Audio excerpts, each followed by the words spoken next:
अज्ञानवश जाति ये शब्द ही गलत है। जाति का मतलब होता है जन्म से ही जिसमें अंतर हो। तो जन्म से तो नर और नारी का अंतर दिखता और तो कोई अंतर दिखता नहीं। कौन ब्राह्मण कौन क्षत्रिय कोई वैश्य है ही नहीं। और ये है जाति से तो कोई अंतर है, जो ही है जातियाँ नर और नारी, ठीक है, उसको कोई हटा नहीं सकता। बाकी हमारे यहाँ जाति शब्द था नहीं, हमारे यहाँ था वर्ण व्यवस्था थी। गीता में भगवान कहा चातुर्वर्ण मया सृष्टा गुण कर्म विभागशा, वो गुण कर्म विभाग से थी। जिसने ब्राह्मण काम किया वो ब्रह्मा हो गया, जो क्षत्रिय का कर्म किया वो क्षत्रिय हो गया। वो जन्म से नहीं है, कर्म से है। जब से जन्म से मान लिया तब से विकार आ गया। वो हम तो अपने को श्रेष्ठ बताते हैं। अब व्यास जी कौन थे? धीवर कन्या के बेटे थे, उसी से हुए थे ना, सत्यवती से।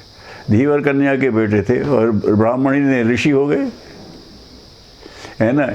एतरे ब्राह्मण लिखा उसने, वो इतरा का बेटा था। इतरा माने रखेल, गरीब थी बेचारी, जगह सेवा करती थी। तो उन्होंने पूछा अपने पिता का नाम पूछ के आओ। ऋषि हो गया तो बताना पड़ता था। तो उसमें ब्राह्मणता बोले मैं आपके यहाँ ब्रह्म विद्या की कक्षा में प्रवेश लेने आया हूँ। तो उन्होंने कहा जाओ, तो अपने माता अपने पिता, तो उसने कह दिया। तो आगे उसने कहता कि मैं अपने माँ ने कहा है पिता का नाम मैं नहीं बता सकती, मैंने अपने उसके लिए मैंने तमाम लोगों की सेवा की है।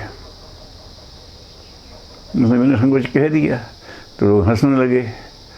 ऋषि ने कहा कि इसमें ऋषित्व है, इसमें सत्य को बोलने की क्षमता है, मैंने किसी की भर्ती कर लिया। इतना क्या बेटा था।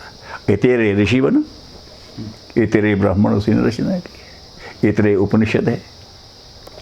तो ये क्या है कि जिसमें क्या पोटेंशियल्स हैं उससे तय होता था।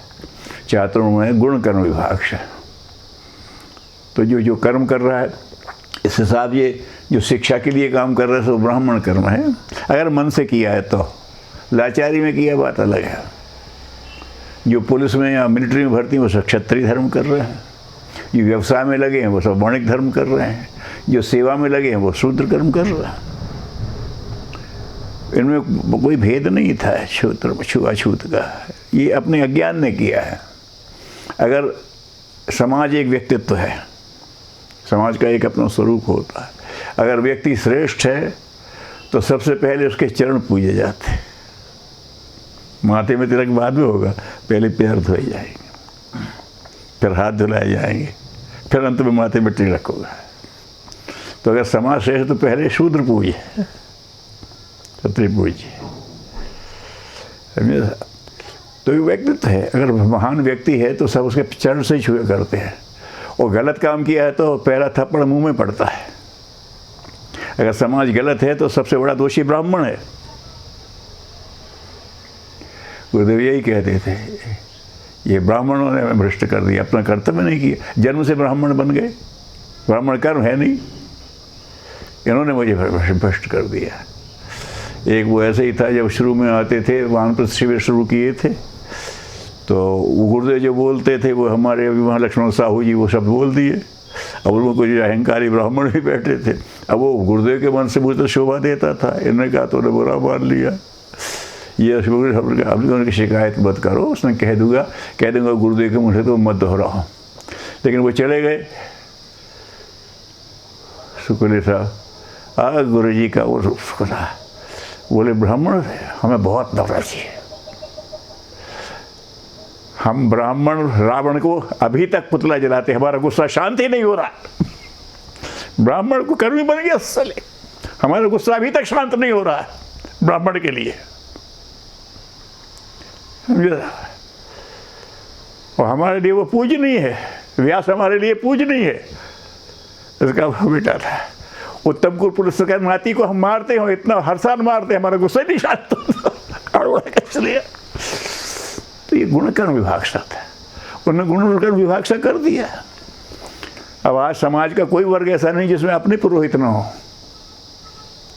कर दिया उन्होंने, हर कर्म में कर दिया। तो ये गुणकर्म विभाग सा था और गुरुदेव ने फिर ला दिया उसे। तो और जो आदमी जन्म से कर दिया उसमें विकार आ गया था, इसलिए हो गया ये। वो जो भेद आ गया उससे आया है। और हमारे यहाँ तो क्या था, ऋषि सब जगह भिक्षा मांग लेते थे, और राम भीलों को भी प्यार करते। और शबरी बताया, शबरी की आँख खुद चले गए, राक्षस विभीषण को अपना मित्र बना लिया। तो वो तो संवादी थे ही। तो वो जो गणकर्म विभाग से देख करके कर्म से कर दिया, कुछ है नहीं, अपना बेकार का अहंकार पढ़ रहे हैं, तो ये हमारा विकृति से निकला हुआ है। नहीं तो हमारे यहाँ सब प्रेम से सामने रहते। राजा की दरबार में चारों वर्णों के प्रतिनिधि रहते थे, मंत्रियों में चारों वर्ण के लोग रहते थे, नहीं तो न्याय कैसे करेंगे भाई।